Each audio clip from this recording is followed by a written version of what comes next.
Hello. In this video essay, per se, I want to focus on the similarities between King Bradley from Fullmetal Alchemist Brotherhood, the series, and on Omni-Man from the Amazon Prime series Invincible.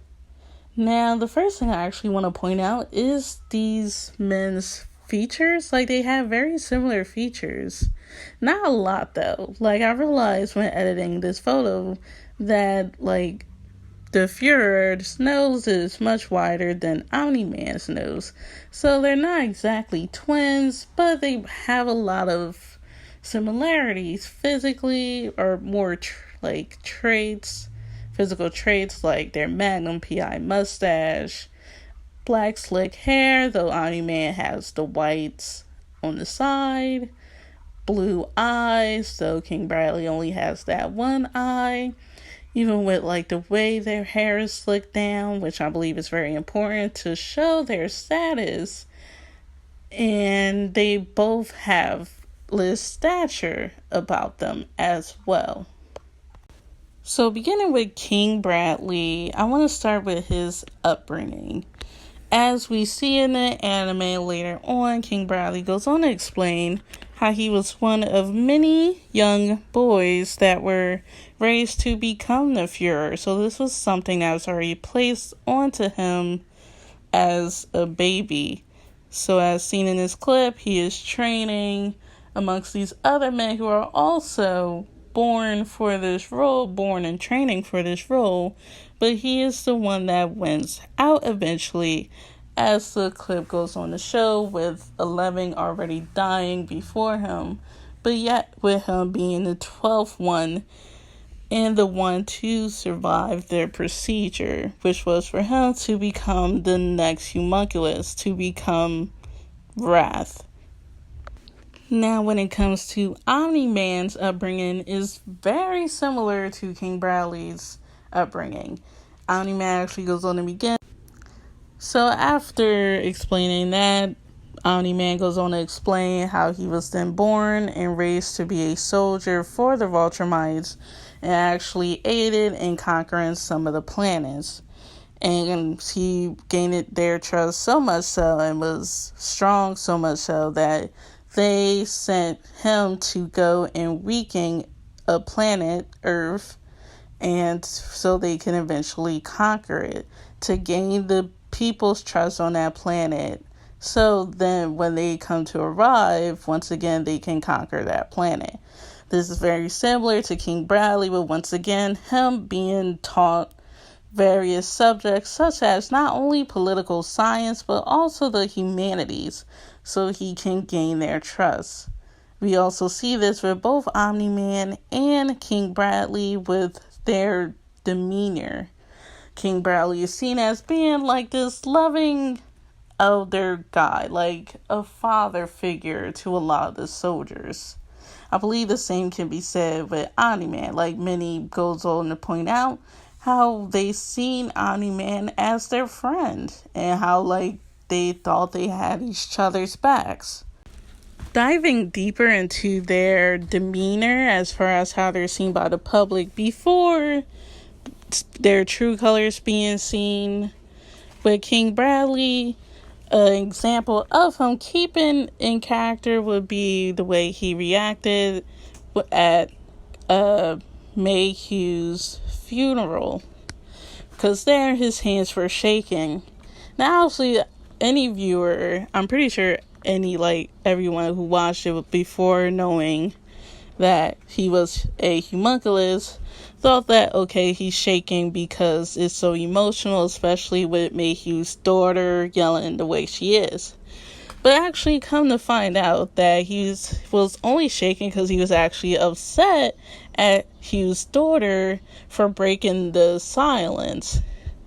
The same can be seen with Omni-Man when, obviously, in episode 1, we see that he goes on to kill the Guardians of the Globe, yet he goes on to give this beautiful eulogy at their funeral. So by just looking at both these men's upbringings, one can see how they both honestly lacked freedom. They didn't get to choose what they wanted to do. which actually leads us to our next thing, their wives.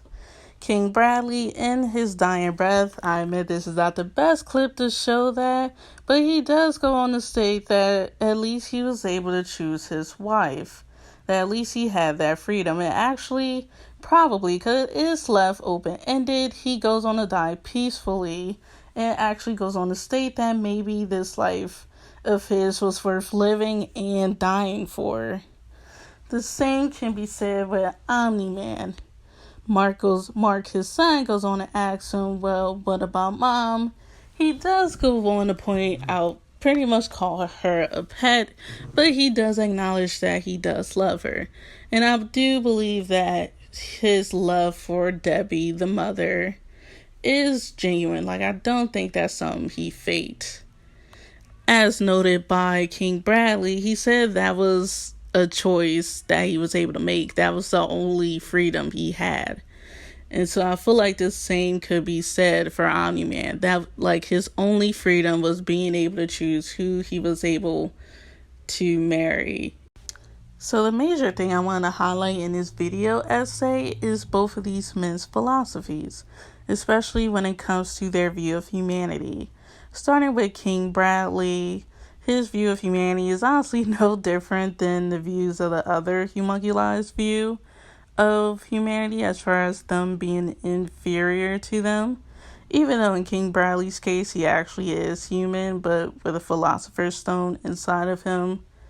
Though this clip highlights his view of religion, I believe his view of religion actually highlights his biggest issue with humanity, which is that they rely on others to get things done.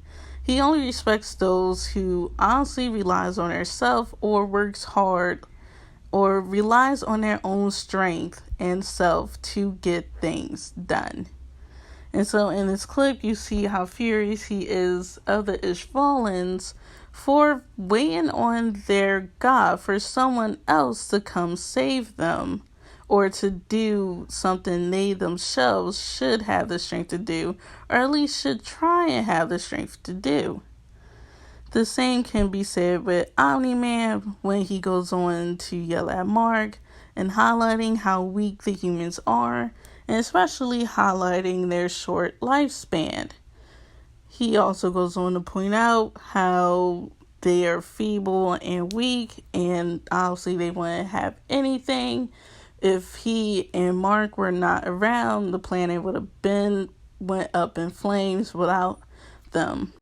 I believe this can best be seen in their fight scenes, where, in their highlighted fights with King Bradley is when he storms the Capitol, and with Omni-Man is when he just goes crazy, mainly when he pushes Mark into a train. So when it comes to both these men's endings, with Omni-Man just referring to the end of season 1, once again, of the series Invincible. When it comes to King Bradley, he ends up dying, getting killed, as we see once again, and him reminiscing about his wife. About how she already knows the deal, like, since he is a Fuhrer, like, this is something she should expect. But actually go on to find out that they actually declare him a martyr. That he died protecting the country, though he did the complete opposite. The same can be said of Omni-Man at the end of season 1, with his, human code, Nolan Grayson. He is said to have died in an explosion during the fights between Omni-Man and Invincible. But as we go on to learn in the very end of the episode of Invincible, is actually unlike Viltrumites to up and leave the planet they plan on taking over. So Omni-Man actually fails in his mission to take over Earth, as we see that being because of Mark. Whereas obviously with King Bradley, he continues in following the order to pretty much take the city. So this obviously raises the question, well, how come one failed and one succeeded? As noted just now, the main difference is that Omni-Man had Mark. Now, Mark is important because Mark is that manifestation of that freedom. The wives, I believe in both Omni-Man's and King Bradley's case, were a representation of that choice, but they were not the embodiment of that freedom. Whereas Mark becomes the embodiment of the freedom by being both Omni-Man and Debbie's son. So I believe that Omni-Man did not kill Mark, not only because he loved him, but because he could not bear to get rid of the freedom he had, which once again was embodied by Mark. Bradley, who had Celine Bradley, who actually turns out to be a homunculus himself, as being Pride, and 9 out of 10 was ordered by Father to take on Pride as his son to again paint this picture of him being a family man. So in King Bradley's case, Celine Bradley was not the embodiment of his freedom. If anything, Celine Bradley was the embodiment of his entrapment to the homunculus and Father.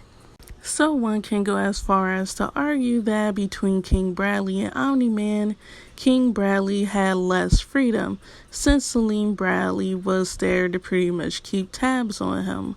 Unlike Omni-Man, who didn't have any vulture minds keeping tabs on him during his time on Earth.